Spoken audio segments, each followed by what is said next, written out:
The Waiting Game. Dan kali ini kita memasuki fase di mana ada sisa 2 hari terakhir untuk fase bulan Juni, yang juga kita kenal ternyata itu adalah akhir kuartal. Kemudian yang menjadi teka-teki sampai saat ini adalah kapan kira-kira BOJ ataupun bahkan Kementerian Keuangan Jepang akan melakukan tindakan yang sangat serius. Ini terkait dengan pelemahan mata uang mereka, yaitu Japanese Yen. Dan ini yang akan kita bahas dan kita coba lihat apa yang berpotensi terjadi kalau misalkan tidak dilakukan kebijakan apapun. Ya, seperti yang pernah kita ulas di hari Senin kemarin, bahwasanya akan ada beberapa data ekonomi termasuk juga beberapa peristiwa yang akan menjadi penggerak market. Dan sampai saat ini ya harap maklum karena memang dari hari Senin sampai ke hari Selasa lebih tepatnya, atau bahkan tadi malam, kita tidak melihat perubahan sentimen market yang begitu besar. Ini kaitannya dengan data ekonomi yang menumpuk di hari Kamis dan Jumat. Dan itu sebabnya yang akan saya garis bawahi di sini adalah kita akan memperhatikan ataupun mencermati data GDP, dan itu diawali dengan data Amerika nanti malam. Kemudian GDP Inggrisnya baru besok, dan di hari Jumat berarti kita akan ada 3 agenda di situ. Ada pertama adalah inflasi PCE dari Amerika yang juga dirilis malam hari. Kemudian ada data GDP dari Inggris yang akan dirilis sore hari. Dan terakhir adalah terkait dengan pidato ataupun debat Capres Amerika. Ya, walaupun kalau misalnya kita lihat agendanya sebetulnya yang lebih dulu adalah debat Capres Amerika, karena ini akan disiarkan dari media lokal. Lalu kemudian kalau kita konversi ke waktu Indonesia berarti kurang lebih jam 9 pagi. Jadi mungkin volatility akan terjadi sejak sesi Asia di hari Jumat. Nah, tapi yang tidak kalah penting juga adalah terkait dengan Japanese Yen. Oleh karena itu, kita akan tetap memperhatikan, mencermati lebih tepatnya, mirip dengan apa yang dilakukan oleh pemerintah setempat, yaitu Kementerian Keuangan, yang memantau secara cermat pergerakan pasar keuangan. Jadi yang akan kita tinjau nanti adalah apakah Japanese Yen itu akan diintervensi apa tidak. Atau mungkin saja kita akan melihat areal terbaru, dan itu akan agak krusial ya, kalau misalnya kita lihat dari level ataupun area-area yang terjadi, kita mungkin bisa saja melihat 161 atau bahkan paling parah kita akan melihat 165. Cuman masalahnya adalah spekulan. Apakah spekulan tersebut akan terus mendorong harga semakin tinggi apa tidak? Ya, 3 pejabat Kementerian Keuangan at least tercatat sampai saat ini sejak tadi malam lebih tepatnya mulai berkomentar. Dan seperti biasa, saya selalu menyebut ini adalah omon-omon ataupun intervensi verbal. Nah, cuman masalahnya ada kalimat-kalimat tertentu yang secara spesifik saya tandai di sini adalah terkait dengan penegasan ataupun penekanan. Dan biasanya kalau misalkan kita perhatikan dari historinya, setiap mereka melakukan pernyataan yang lebih terperinci ataupun kepada penekanan tertentu, maka itu ada kemungkinan mereka sudah prepare, mereka sudah bersiap.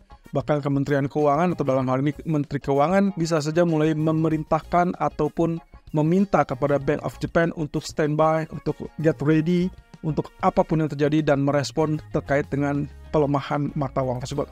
So, dari Menteri Suzuki, kita dapat kalimat yang sederhananya adalah urgensi yang tinggi. Jadi mencermati pergerakan mata uang dengan urgensi yang tinggi. Artinya di sini dia akan sangat lebih cermat lagi karena sedikit saja terjadi kenaikan yang lebih cepat ataupun singkat, maka itu akan membuat pemicu ataupun trigger dari kebijakan intervensi tersebut.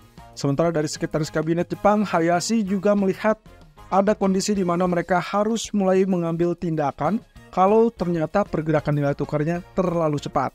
Nah, ini juga persis dengan apa yang kita sampaikan 1 minggu terakhir ya. Karena kalau misalkan ingin melihat intervensi, kuncinya cuma satu, yaitu pergerakan mata uang yang relatif terlalu cepat yang tidak diinginkan oleh pejabat setempat ataupun ya kita sebut saja dengan Kementerian Keuangan. Nah, kondisi ini juga diperketat lagi atau diperkuat lagi dengan pernyataan Masato Kanda kemarin yang sempat kita lihat adalah terkait dengan memantau pergerakan pasar dengan kewaspadaan tinggi, dan yang kedua adalah pelemahan yen mayoritas dianggap sebagai spekulatif. Walaupun yang pernyataan kedua ini saya rasa itu adalah pengulangan ya, tapi pada intinya adalah 3 kandidat ataupun 3 pejabat dari Kementerian Keuangan kemungkinan ini sudah memberikan indikasi mereka akan get ready. Dan saya rasa langkah berikutnya adalah kita tinggal tunggu apakah nanti BOJ akan melakukan hal tersebut atau tidak. Satu catatan teman-teman, terkait dengan intervensi yang terdekat di bulan April yang lalu, tanggal 26 dan 29 April kalau tidak salah, kita sempat melihat ada 2 kali intervensi.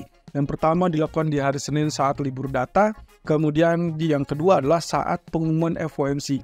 Jadi kalau misalkan kita kaitkan dengan agenda tersebut, maka yang paling pas, yang paling cocok adalah malam nanti atau malam besok. Artinya kalau misalkan kaitannya dengan pergerakan untuk volatility yang terlalu mencurigakan, dalam hal ini mungkin volumenya lebih cepat, maka kemungkinan antara data GDP atau mungkin setelah data PCE Amerika, karena mereka akan melihat lebih dulu apakah mereka harus melakukan intervensi tersebut in case ternyata dolar kembali menguat gara-gara data ekonomi yang kuat, atau mereka bisa lebih rileks. Jadi sebetulnya malam ini atau besok nggak ada bedanya. Cuman kalau misalkan kita lihat dari agenda kalender, maka berkaca kepada status di bulan April yang lalu dilakukan 2 atau 3 hari sebelum akhir bulan, maka saya rasa malam ini bisa jadi kondisi mereka akan melakukan intervensi tersebut. Nah, tapi lagi-lagi semua bisa terbuka dalam 24 jam seperti yang dikatakan oleh Kanda. Jadi kalau misalkan teman-teman simak dengan pergerakan harga saat ini, tadi malam sudah sempat 160.80, nyaris sentuh 161.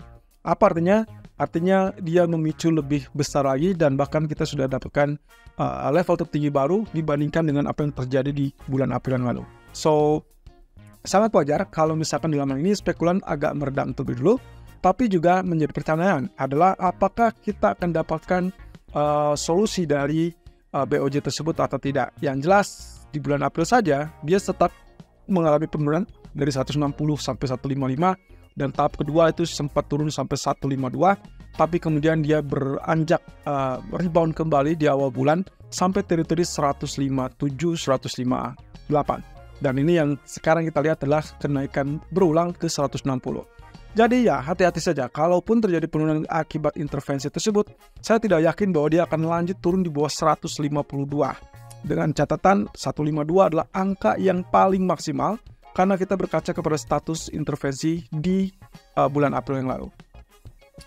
Nah, sementara itu terkait dengan kondisi politik, ternyata tidak hanya Perancis yang melakukan kebijakan ataupun pemilu cepat. Dan kita lihat di sini Inggris pun melakukan pemilu cepat, dan saat ini menurut jajak pendapat mengindikasikan ada keunggulan ataupun kemenangan dari Partai Buruh.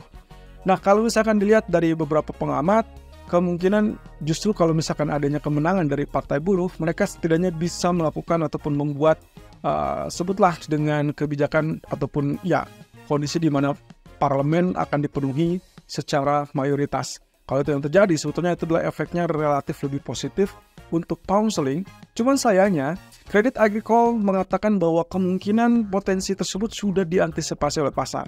Ya, saya rasa kalaupun begitu berarti siapapun yang menang nantinya kalaupun dia naik ataupun menguat, relatif bisa terbaca sebagai pergerakan yang terbatas. Nah, indikasi berikutnya adalah terkait dengan data ekonomi. Jadi, ceritanya kalau misalnya Partai Buruh yang menang, mereka akan concern dengan menjembatani terkait dengan investasi dari pihak luar ataupun pihak asing terkait dengan investasi swasta di sektor perumahan.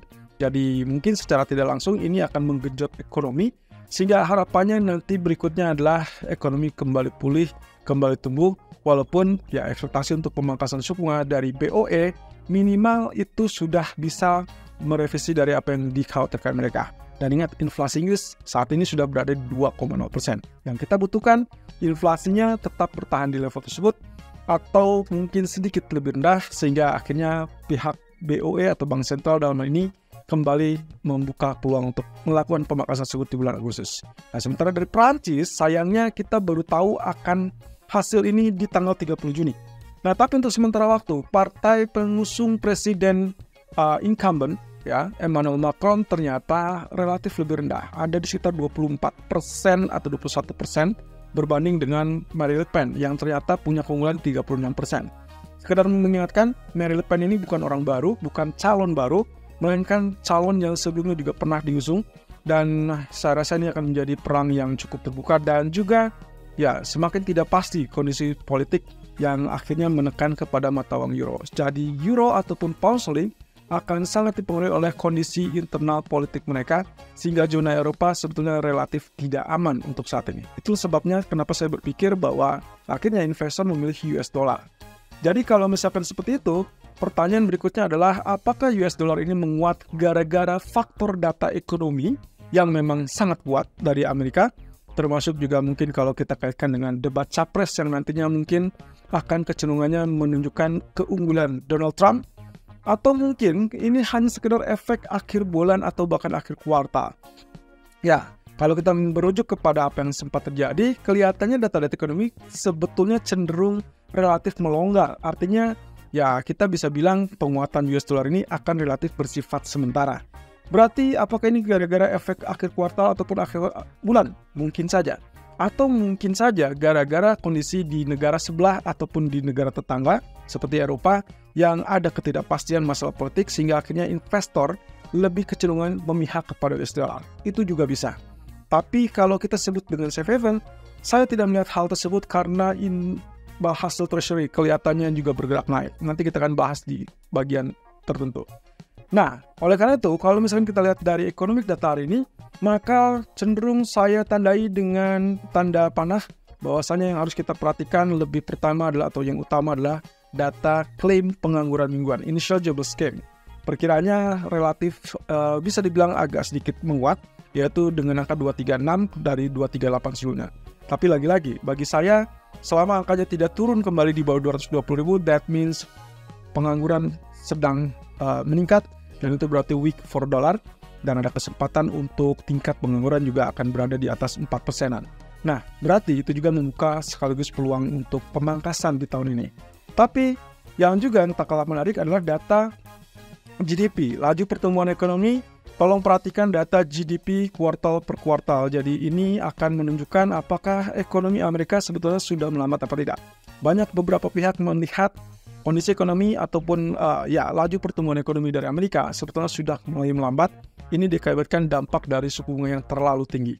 Jadi ya, kalaupun misalkan kita bicara tentang realitanya, maka inilah yang bisa diharapkan untuk kebijakan Fed mulai mempertimbangkan efek dari suku bunga yang terlampau tinggi. Karena itu akan mengganggu kepada laju pertumbuhan ekonomi.